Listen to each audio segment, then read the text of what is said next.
we, all of us, irrespective of the discipline, we have been brought up through using methodologies that often have not taken into consideration the women's views, the way the women speak, the way the women think, the way their hearts bleed because of oppression, and so on.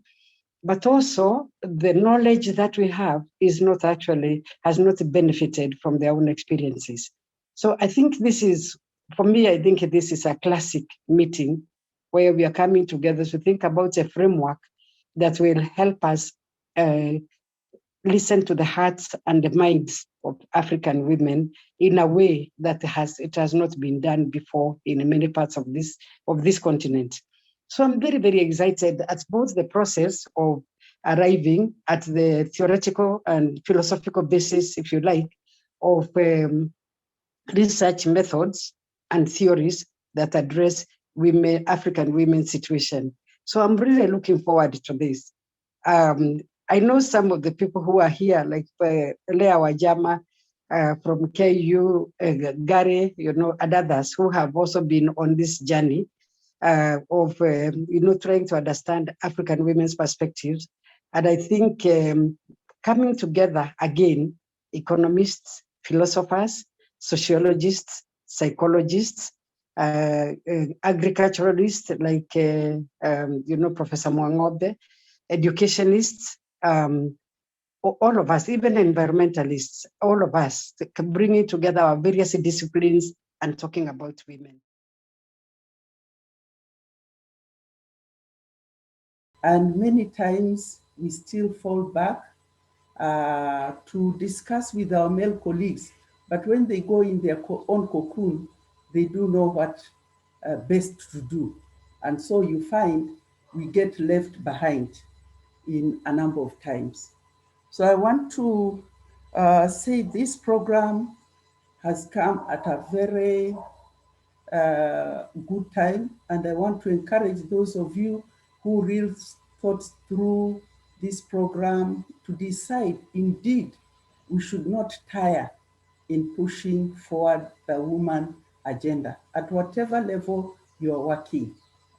At whatever level you are working, always remember that women need support in whichever way so that we can be able to move up from even those down and up. So for me, I'm not just seeing it as a Kenyan program, I see it going beyond.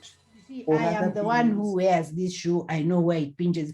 It could be that for me, money is not my problem. But it could be that my problem is that I have no decision-making power on what we do with the money. Why the need for this combined research? And how can we unpack it and then put it together in a somewhat different way? I should apologize right now. There will be the sounds of dogs barking. There is no reason for panic. It's a small dog at the moment. If it's one of the large dogs, you won't hear me, but never mind.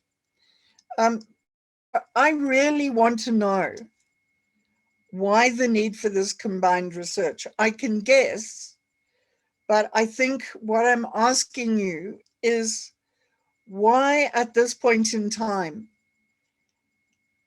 is there a need for this combined research, taking so many different perspectives into account, so many different research capacities?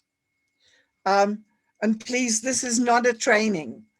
This is an interrogation that I hope will lead to further investigations on your part. I see myself in the context of this research as an almost blank canvas, because I'm still not exactly sure what the content of all of your research activities are. So I'm apologizing in advance if I have misrepresented anything. But where I want to get us to is that sometime on Friday, we'll be able to evolve some assumptions and research questions, which will give you a combined, flexible way to move forward in this exploration. So don't worry too much about the assumptions and the research questions, although Professor Kameri Mbote did point out that we don't proceed from an hypothesis or hypotheses. We look at assumptions. So they're things that we can treat as flexible and malleable as we move forward. But I think that's something that I would rather discuss on Friday, having pushed you toward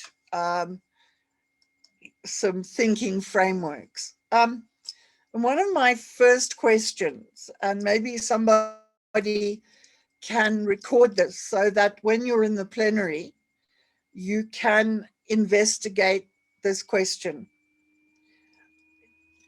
Women's economic empowerment initiatives have been around for a long time, but as far as I know, we've tended to always research them in our own silos and from our own knowledge base, our own methodological bases, our own theoretical bases. And that means that they are in silos. So something must have prompted the way that you would now look at this.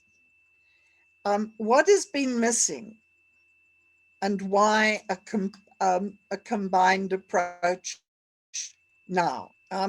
In one of the later slides, I'm going to guess at what it's about. But for me, even before we can answer that question, it seems to me that it's very significant in terms of your integrated approaches and an holistic overall investigative process, that we can move forward in a complementary framework, okay? It's based on complementarities. That seems pretty obvious to me. But I'm fascinated to know how and why it all happened, but maybe in due course. And what I think we also need to be able to think about is harnessing our knowledge of women's exclusion and often quite palpable academic anger to help us develop our preliminary assumptions. And I'm talking about palpable academic anger because I so often hear it from my master's students or from my PhD students, that what they're researching is their own anger, or at least that prompts them to begin the process, because they reflect on what has happened in their own lives and how, as was actually discussed pretty broadly this morning, women are the subject of exclusion. But when I talk about this, there's one Zimbabwean student who sits in my mind very clearly. We went out to one of the communal areas, or you might call it community land or clan land, just outside Harare. It was very near to where she herself grew up. And she had chosen to look at women's right to land when they wanted to return after divorce, perhaps to the family natal land. And she was angry because when she wanted assistance, it was denied to her. She was not given any access to that land. Yet, from the time that she had started teaching and had been really economically engaged, she had always provided funds and money and assistance to her natal family and particularly her brothers. So she was very angry because when she wanted reciprocity, that reciprocity was not given to her. We have provisions in the Zimbabwean constitution, very like the Kenyan constitution, which looks at equality of rights, provisions about ensuring that women have equality of access to land wherever it is situated, provisions that very actively work or ought to work against that kind of discrimination.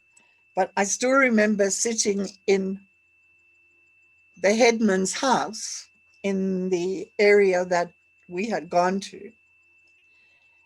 And when we started discussing women's rights to land, he was a man in his early 80s. He said, I know all about women's rights. So I thought, wow, we're onto something. And then he said, but, and I'll just move myself a little bit. He said, but not here.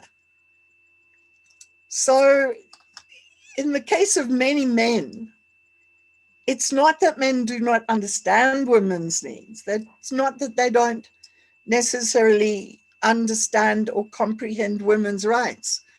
I always say that to my students, that you are not my students, you are my colleagues, that if you want to know about women, ask women.